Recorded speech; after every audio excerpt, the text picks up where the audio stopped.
Hey, Shalom, Markins, Rakam, Bakapash from Jim London, giving all praise, honor, and glory to Yahweh, Bashim, Yahweh Shai, Bashim, Vachach, Wadash. When I give double honors unto the elders, the apostles of GMS, and Shalom out there to the hopeful that's pushing this truth and all sincerity. Back again with another video. I got an article here from fortune.com. This is fresh from a chat group here in the UK, right?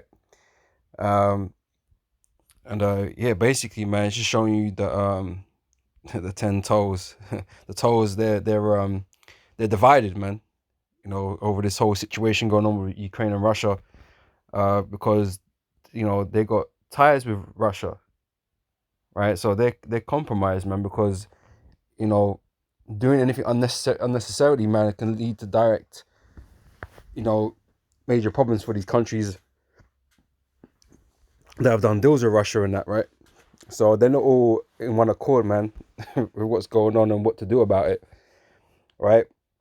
So here, the title here says, anger explodes at Germany, Italy, and Hungary over Europe's failure to cut Russia off from SWIFT payment network. The EU governments have disgraced themselves, says political heavyweight Donald Tusk. Yeah, I think he's the head of the EU or whatever. Yeah, so Germany, Italy, right? I can ignore Hungary for the minute, but Hungary, Germany, Italy, they're part of the toes. Okay, pursuant to Daniel's second chapter, right? And they're not on board with some of the rest of them, right? Because they got ties with Russia. Okay, so their house is divided. Okay, we all know what the scriptures say about that. Okay, I'm gonna grab that scripture in a minute, but I'm gonna read some of this. Right, it says, as Russian troops enter Kiev and the European Union prepares to sign off on fresh sanctions against Russia for its invasion of Ukraine, there is widespread fury against the countries that are blocking the heaviest potential sanctions.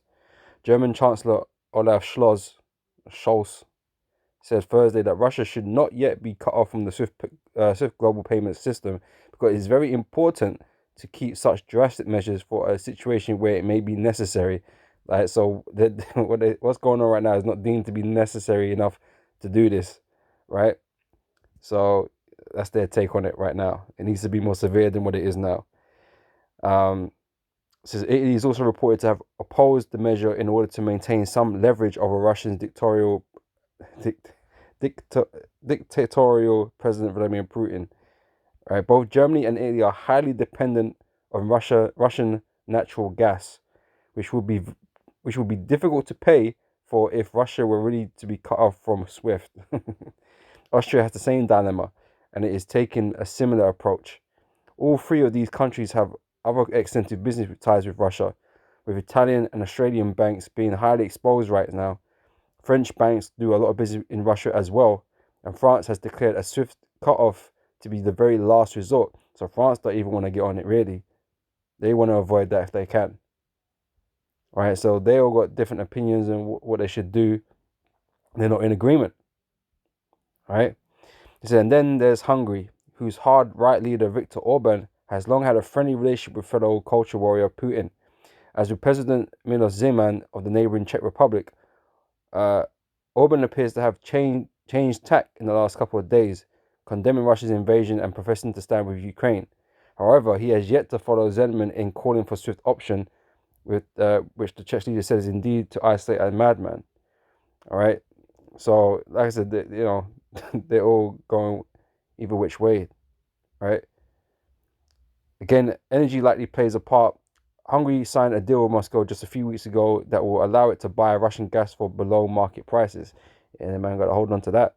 It's going to be a cold, well, we've gone past winter now, I guess. It's going to be a cold season for them, because we're not at the cold part of the season yet.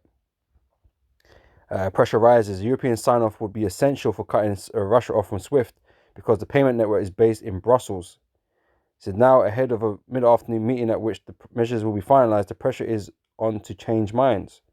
In this war, everything is real. Putin's madness and cruelty, Ukrainians' victims, bombs falling on Kiev.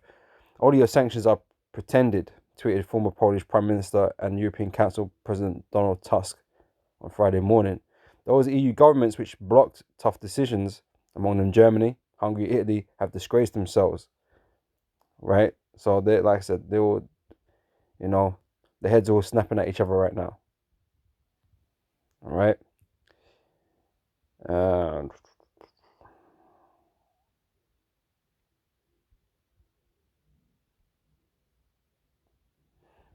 right. So that's pretty much it. I don't know if there's anything else in here.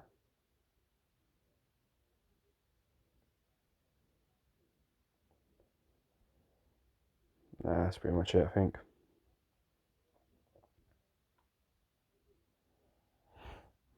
All right. So, yeah, man. Man, they're all divided. Okay, and what to do? They're mad at each other, right? This is from Daniel chapter 2, verse 41. It says, whereas thou sawest the feet and toes, part of potter's clay and part of iron, the kingdom shall be divided. Okay, we're just talking about the fourth kingdom. Okay, and the toes of that kingdom. Okay. Hey, Salaki Akim. Yeah, I had to cut the video, so, I'm continuing with it now. So, I'm going to start reading again, right, from Daniel 2, verse 41, right? It says, and whereas thou sawest the feet and toes, part of potter's clay and part of iron, the kingdom shall be divided, but there shall be in it the strength of the iron, for as much as thou sawest the iron mixed with miry clay. So like I was saying, they're divided, okay? They don't know what the hell to do right now, man, because, some of them are standing to lose a lot, a lot more than some others, and say Russia's kind of been playing it smart and cozying up to some of these European nations and that. And, now they've been compromised, man. And they don't want to make them hard, difficult decisions, man, that the rest of the beast is, wanting them to do, right?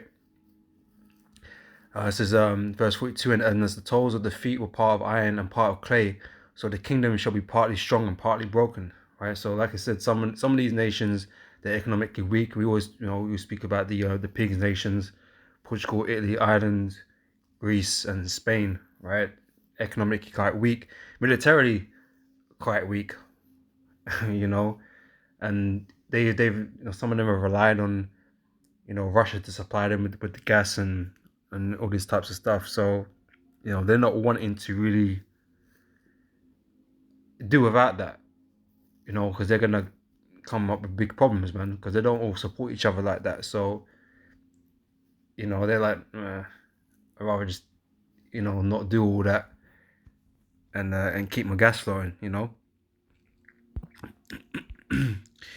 But yeah, back in this article, so I'm not sure where I finished reading off from, but let's just start here. Ukrainian Foreign Minister Dmytro Kuleba said Thursday that everyone who now doubts whether Russia should be banned from SWIFT has to understand that the blood of innocent Ukrainian men, women, and children will be on their hands too. All right, so they're guilt tripping everyone, right? So on Friday morning, Defense Minister Alexei Reznikov urged people to share the realities of the invasion. So in Italian, German, and Hungarian media space and among European officials, says there's general agreement that cutting Russia off from SWIFT would make life much harder for the country, but some argue that it wouldn't have as stark an effect as it might have in the past, because Russia could partially fall back on alternatives developed domestically and in China.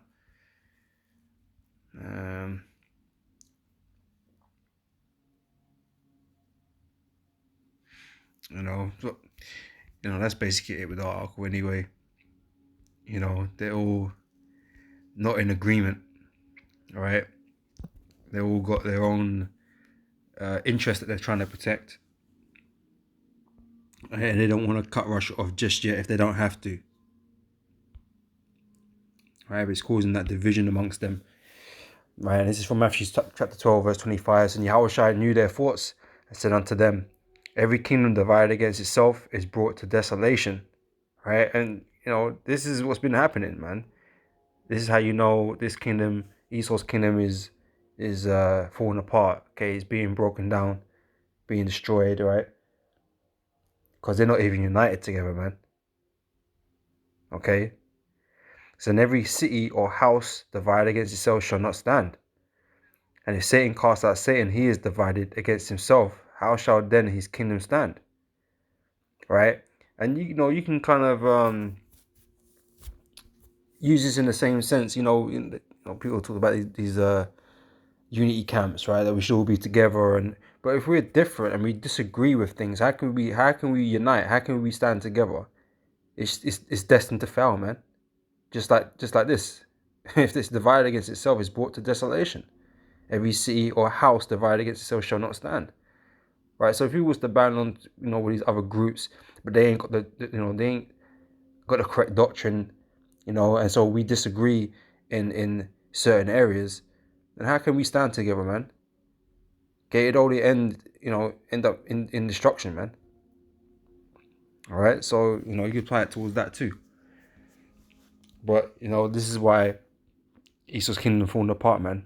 It's all part of the prophecies taking place. All right.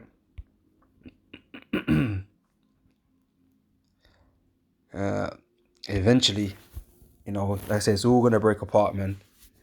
All these tensions between one another, it's all gonna break apart, man. And eventually, because the US is the whore that sitteth on the beast, okay, that sitteth upon NATO and the EU. All right, they're the one kind of is the one putting pressure on them to do all this stuff, with Russia. And eventually it's gonna come back and bite their ass, man. Right, and this is Revelation chapter 17, verse 16. And the 10 horns which thou sawest upon the beast, these shall hate the whore, right? These NATO nations, the EU nations, right? Because America is the head of NATO, right? They're the ones giving all the orders, pretty much. All right. Eventually, they're gonna have disdain and hate for America, and that's been building up steadily over the years. Europe has not been at the best of terms with America. Okay, the relationship is not as good as it used to be.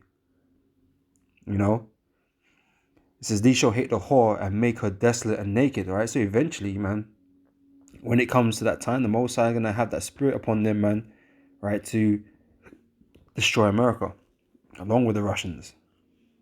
All right, everybody who's got nuclear weapons is gonna be shooting their missiles on the land of America, man, to destroy it, man, to fulfill the prophecy. Babylon being destroyed by fire. All right, that's what's gonna happen. It says, they shall make her desolate and naked, and shall eat her flesh and burn her with fire. And the Most High have put in their hearts to fulfill his will and to agree and give their kingdom unto the beast until the words of the Most High shall be fulfilled. All right. And the woman which thou sawest is that great city which reigneth over the kings of the earth, right? And like I said, that's America. And eventually that's what's going to happen, man. All these allies, and